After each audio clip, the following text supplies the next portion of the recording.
이 유명 한식당 대표가 연예인 최시원 씨 가족이 기르던 반려견에 물린 뒤 숨지는 일이 벌어진 뒤에 반려견 관리를 놓고 논란이 커지고 있는데요. 이 반려견 관리를 강화하는 이른바 최시원법을 제정하자는 목소리까지 나오고 있습니다. 취재 기자 연결해 보겠습니다. 최기성 기자. 네, 사회부입니다. 이 개에 물리는 사고 지금 연이어서 보도를 해드린 것 같습니다. 이게 피해자가 해마다 1,000명 이상이 발생하고 있다고요? 네, 이번에 한일관 대표 김모 씨가 숨진 것처럼 개 물림 사고는 갈수록 증가하는 추세입니다. 예. 그래픽을 보면서 설명해 드리도록 하겠습니다. 한국소비자원 위해정보국 자료를 보겠습니다. 지난 2015년에는 모두 1,400여 건이 접수됐고 지난해에도 1,000여 건을 기록했습니다. 네네. 하지만 올해 들어서 8월까지 1,046건으로 지난해 접수된 건수를 이미 넘어서 급증하는 추세입니다. 반려견에 물렸을 때는 심하면 이번처럼 사망까지 이어지기도 합니다. 반려견 사고가 심각하다는 의미인데요. 폐혈증은 세균이나 바이러스로 생긴 염증이 혈액을 타고 온몸으로 퍼지는 질환으로 치사율이 30%에 달합니다. 반려동물에 물렸을 경우에는 이빨에 있는 세균이나 박테리아 때문에 상처 부위가 감염될 위험이 큽니다. 의사의 이야기를 직접 들어보겠습니다. 당뇨병이나 암을 오랫동안 앓고 있어서免疫力 저하된 분한테는 반려견을 물렸을 때 그런 폐혈증으로 진행될 수 있는 가능성에 대해서 전문 의사와 상의해서 예방적인 어떤 치료를 받는 것이 좋을 듯합니다.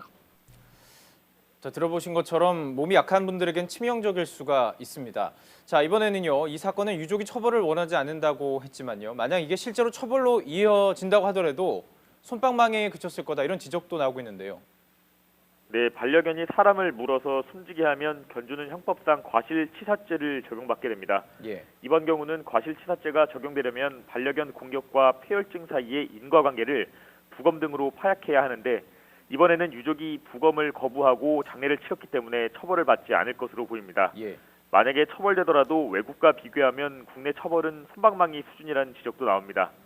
한국은 견주가 2년 이하의 금고 또는 700만 원 이하의 벌금형을 받게 돼 있고 하지만 영국은 최대 징역 14년, 미국은 심할 경우 살인죄까지 적용해서 처벌하도록 하고 있습니다. 관련해서 국내 단속이나 관리 조항도 모호합니다. 사고를 낸 프렌치 불도그는 체중이 10에서 13kg 정도로 중형견에 해당합니다. 하지만 맹견으로는 분류되지 않고 있는데 실제 법조항을 한번 살펴보겠습니다.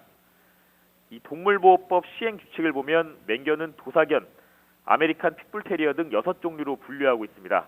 6번째 조항이 그 밖에 사람을 공격해서 상해를 입힐 가능성이 높은 개인데 이 분류가 모호하다는 지적이 나오고 있습니다. 특히 언제 어디서 어떤 개가 피해를 줄지 모르는 상황에서 맹견 범위를 확대해야 한다는 목소리도 나오고 있는 상황입니다. 또 위에 해당하는 맹견은 목줄이나 입막의 착용이 의무인데 이를 어기면 1차 적발 땐 5만 원, 2차 땐 7만 원, 3차 땐 10만 원의 과태료가 부과됩니다. 하지만 이조차도 단속 등이 실질적으로 이루어지지 않는다는 한계가 있습니다. 실제로 지난해 서울시에서 목줄을 하지 않아서 과태료 처분을 받은 사례는 30여 건에 불과합니다. 관련법이 개정돼야 한다는 목소리가 계속 나오고 있는 상황입니다. 자, 지금 최 기자가 짚어주신 대로 1,000여 건이 넘는 피해 사례가 있는데 처벌은 30건에 그쳤군요. 서울시만 이제 얘기를 하는 건데요.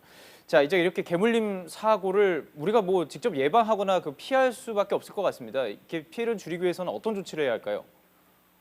네, 반려견과 함께 외출할 때는 맹견이 아니더라도 반드시 목줄과 입마개를 착용해야 합니다. 예. 농림축산식품부 조사를 보면 지난해까지 등록된 반려견은 약 107만 마리입니다. 이 중에 반려견 등록을 하지 않은 가구도 있기 때문에 실제로는 더 많을 것으로 추정되고 있습니다. 전문가들은 사고 가능성을 아예 차단해야 한다고 주장합니다. 따라서 법안 개정이든 견주교육 강화 등 구체적인 대책이 필요하다는 겁니다. 또 반려견에 물렸을 때는 반드시 소독으로 응급처치를 하고 병원을 찾아가 전문가 진료를 받아야 한다고 말합니다. 지금까지 사회부에서 전해드렸습니다.